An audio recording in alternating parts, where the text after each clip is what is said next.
Hello, everyone, and welcome back to the Empower Podcast, a podcast run by healthcare professionals for healthcare professionals with a goal of empowering and raising transparency and awareness with a goal of July 11th to have legislation passed in the state of Colorado mandating financially backed wellness days by employers and by providing a minimum of 2 wellness days per all healthcare employees and a minimum deposit in an HSA account per quarter that is in an amount agreed upon by the healthcare professionals. That is tax exempt at the federal, state, and local level. While we're here too, do you know anybody that is a healthcare professional who would benefit from this podcast? If so, please invite them.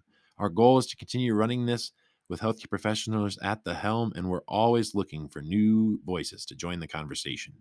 If any of your friends are tech savvy or even know of the existence of things such as Spotify, Apple Music, Apple Podcasts, and YouTube, and they can hop along there. We have some great people coming in for interviews. And today we have our guest out of Chandler, Arizona. And our guest, hello, I'm sorry, your name? Hi, my name is Sweets. Sweets, thank you for coming on to the Empower Podcast. It's great to have you.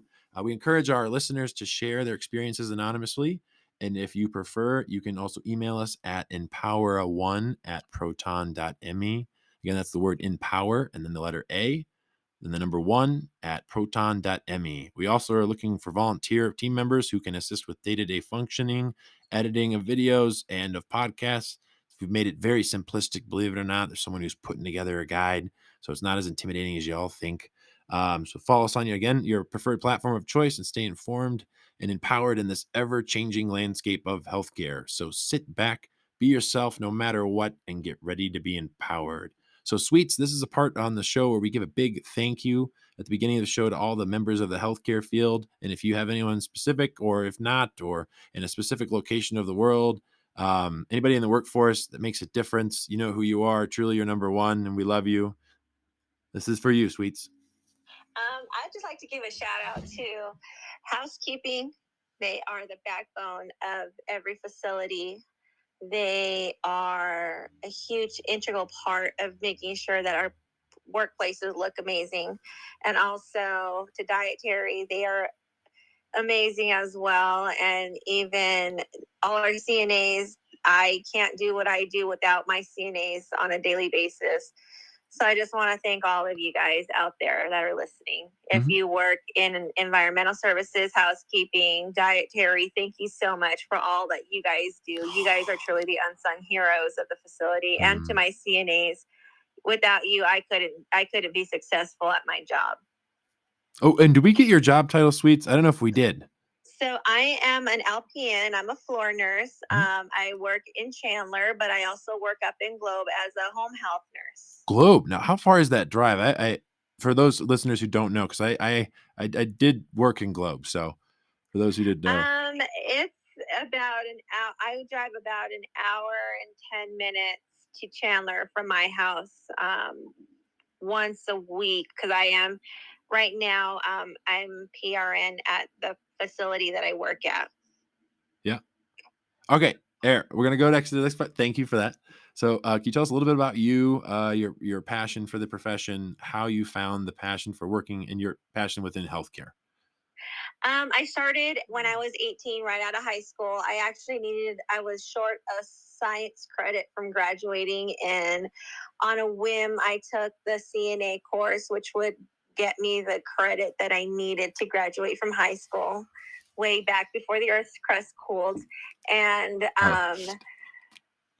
that's what I started with. And I was 18 when I started out as a CNA, and I loved being there for residents and my patients and helping them every single day and learning not to take the little things that we do every single day for granted, because there are some people who are unable to dress themselves, feed themselves. There are patients out there who have mental health issues that are unable to just do daily simple tasks because of their health issues. And I started out as a CNA, and then 5 years into being a CNA, I applied for a full ride scholarship to nursing school, and I was accepted, and I went to nursing school, and Then I became an LPN. I stopped because I got married and had a kid, and life just started happening, and was working as a floor nurse here in Globe at one of the long-term care facilities. And I just love what I do. And I just reapplied 10 years later. I just reapplied to go back to nursing school, and I got accepted. So I'm going back. I'm gonna get If that's what you want, and it sounds that like those that's what you two want. RN letters at the end of my name. But in that time, the 10 years that I've been an LPN, I've been a wound nurse. I've been an MDS coordinator. I was a MDS coordinator for about a year and a half before I stepped into an assistant director of nursing position, and I held that position for approximately 3 years. And then I just missed bedside nursing a lot, so I went back to being a floor nurse at an acute rehab facility.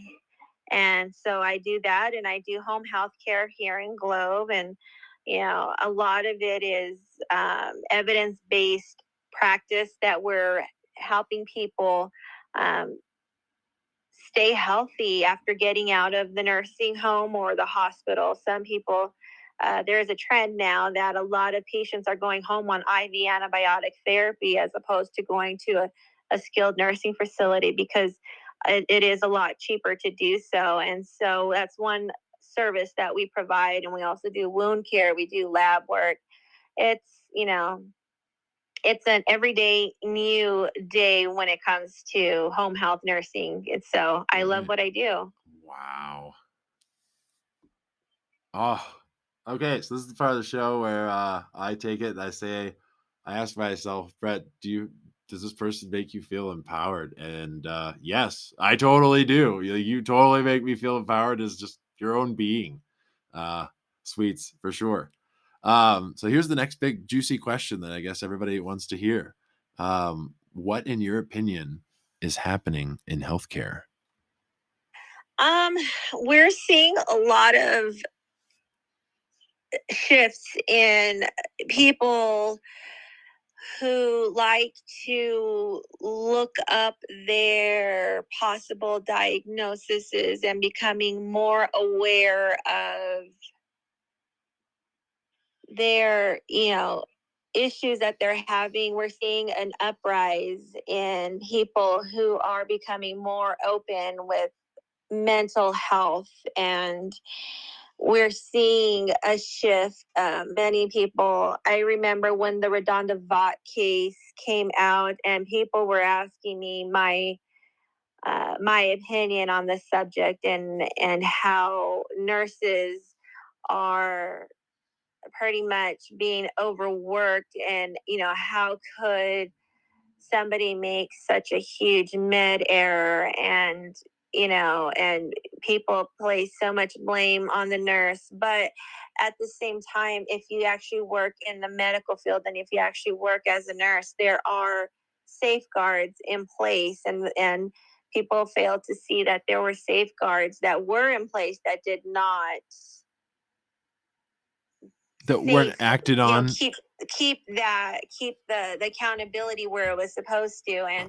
And so a lot of nurses, a lot of students that were going through nursing school at the time were asking me, well, what do you think? I said, we are all human, we are all worked to the bone, and until you've worked those 18-hour shifts with critically ill patients, and it's easy to point the finger at somebody, but until you've actually been in situations like that, it's hard to understand the point of view of somebody else. And then also, we see that when COVID hit, we saw a lot of burnout. A lot of nurses are leaving bedside because of the fact that everybody's overworked, everybody's tired, all the nurses, and CNAs that are on the front lines and being exposed to some severe respiratory sicknesses. And not only respiratory, but we're exposed to so many things that people don't realize that we see. We're seeing a rise. I have a friend of mine who works down in Florence at the ICE unit for undocumented people, that they're seeing a rise in resistant TB, the normal TB regimen of medications that we use for people who have active TB is not working because it's resistant, and we're seeing new strains, and people are questioning, well, why should I vaccinate my children? Like, we are seeing an uprise in eradicated diseases that are now we're seeing because people are not vaccinated. No, they are questioning vaccinations, and polio is starting to make a rise again here in the United States, whereas we see those in third world countries. And also we see people who say that, who like to listen to social media and who like to listen to, Hollywood, and all these people who are having a voice and using their platforms and giving misinformation and wrong information is dangerous in our careers, because I'm noticing, in home health alone, that people are questioning, oh, well, why should I take this? You know, why can't I just take an herbal supplement? Or why can't I just, when I feel better, stop taking my antibiotics and, leave it at that? And, a lot of teaching goes into, no, you don't understand. That's what you still have to finish the antibiotic regimen, because if you don't, you run the risk that the bacterium that is in your system can actually lead to resistance. Yep. And now we're seeing and then you're starting the cycle all over again. Yeah. Very common though, right?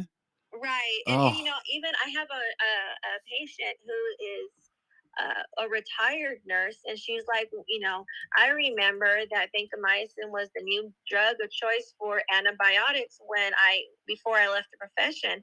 I told her the other day, I said, Vanco is an old drug now. I'm like, you're seeing stuff like micafungin, where that's a high cost medication that pharmacies are not wanting to send it to facilities unless it's only like 1 or 2 doses at a time, because it's so unstable. After 42 to 72 hours, this medication becomes unstable sitting on the shelf. So they literally have to mix it right before they send it, so that way it lasts and it works.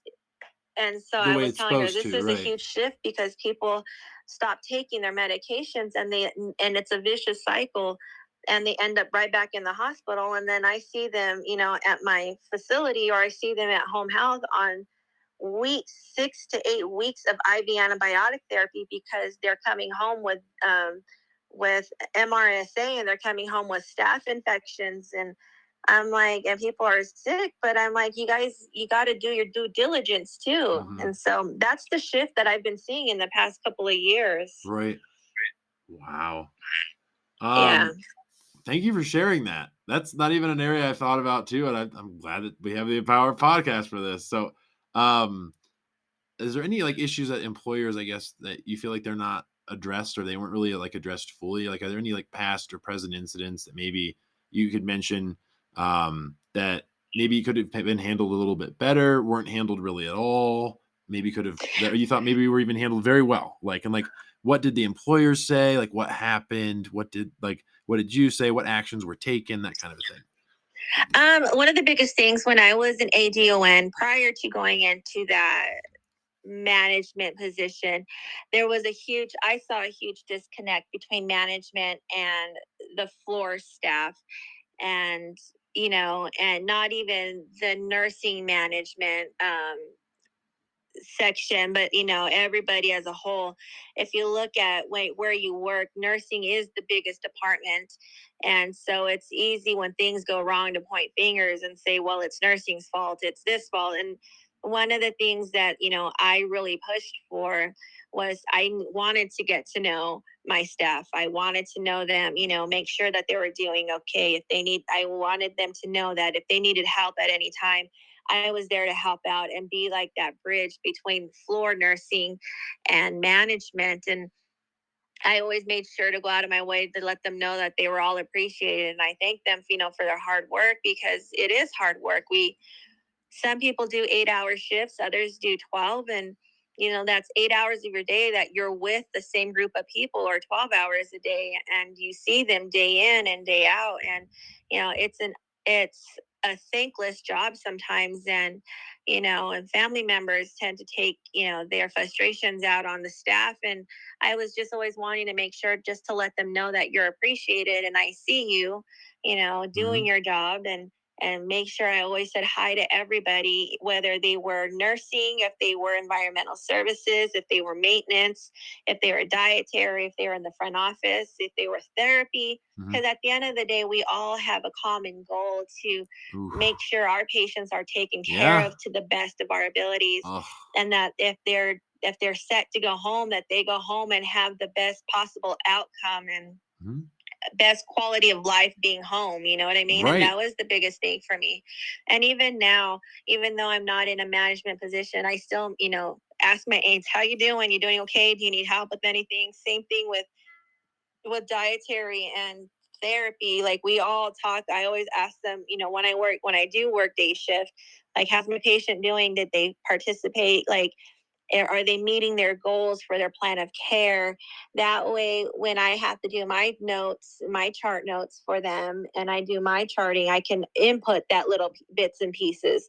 That way, we know that our patients are getting the best care. And that was the biggest thing for me. And it still is. Like, we're one team. We're one team. We're trying to make the dream work. And teamwork makes that dream work. And that's always been my biggest thing. So, I mean, that's what I've seen. I've always seen a disconnect between staff, the nursing staff and the management. And, you know, like I tell people, it's not as easy to be a floor nurse and to be a CNA, but it's also not as easy to be in management, to be able to have that fine balance as well. So, just try to be that bridge and try to bring that positivity every time you go onto your shift. It's so important to try to be positive, because there's so much negativity out there.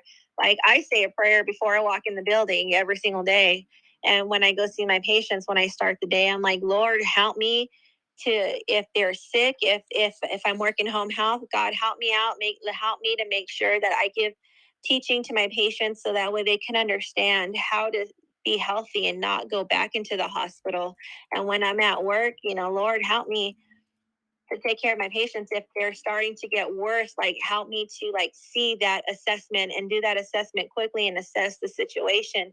That if we can't take care of it in the building, that I can get them to where they need to go, to a higher level of care, to make sure that they're taken care of in a timely manner. So that's me. Wow. All right. Here's the part here for do you have an empowering piece of advice for someone looking to go into your field? Those potential people who are not even in nursing school yet. And I know that moment. You're still doing your prerequisite stuff. That you can include questions too, like that they can ask prior to employment, or things to look for on the job, or during shadowing, if they can shadow too, like that kind of a thing. Or I anything. usually What I usually tell students when they're with me is, at the end of the day, we've got to be able to bridge what we learn in the book to what we see on the floor. Because, the biggest thing is this: there's always going to be negativity, regardless what field you go into. We all work with different people, so everybody at times can be negative. However, if you always have that positive outlook, okay, I may be new at this, but you know what, I'm going to learn. Like I always tell them, there's always teaching moments. And don't be afraid. Don't The biggest thing is, do not be afraid to ask for help from your coworkers. Because at one point we were all baby nurses. At one point we were all in nursing school. And those who are doing their co-recs and their prereqs, wanting to become a nurse, just remember that it's okay to ask questions.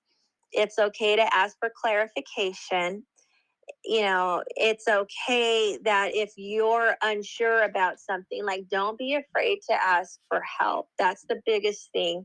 And when you're looking at places of employment, um, look to see what the milieu is of the environment that you're working in, because there are some toxic environments out there. There are some toxic people out there. However, you can be that one little ray of sunshine on a cloudy day and make a patient's life better, because at the end of the day, we're here for patients and we don't get them at their best. We get them at their utter worst, when they're sick, when they're wanting to go home, and they don't have, we as humans, we like to have control of situations. And when you're sick and you're in a hospital bed, when you're at a skilled nursing facility for physical therapy, and you have to get IV therapy, like, you don't have control over any of what's going on because your body is trying to get better. And so to keep that in mind, that, some people just need a little smile, need, just a little uplifting laugh. And if you can keep that in mind when you are working on the floor or working, wherever you're at, then you can be a successful nurse. When you're passing out your meds, you check, and triple check. Yeah, you may be slow at it at first, but it's okay. The speed comes with time, and you learn as you go. Our nursing field is ever changing. There's always something new to learn, and if you're afraid to ask questions, then you're not going to be successful. And that's what I always tell all the student nurses. I'm like, listen, when you're on the floor and you're a baby nurse, it's okay to ask questions.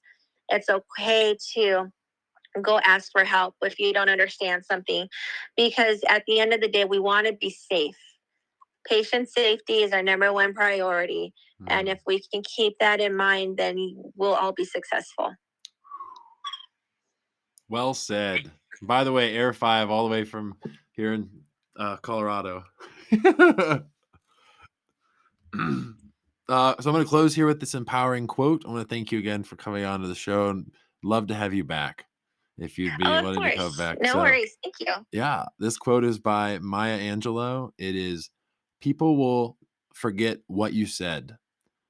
They will forget what you did, but they will never forget how you made them feel. Yeah, that's it. All right, this is the Empower Podcast. Thanks again for coming on, everybody. Thanks for tuning in, and happy Nurses Week.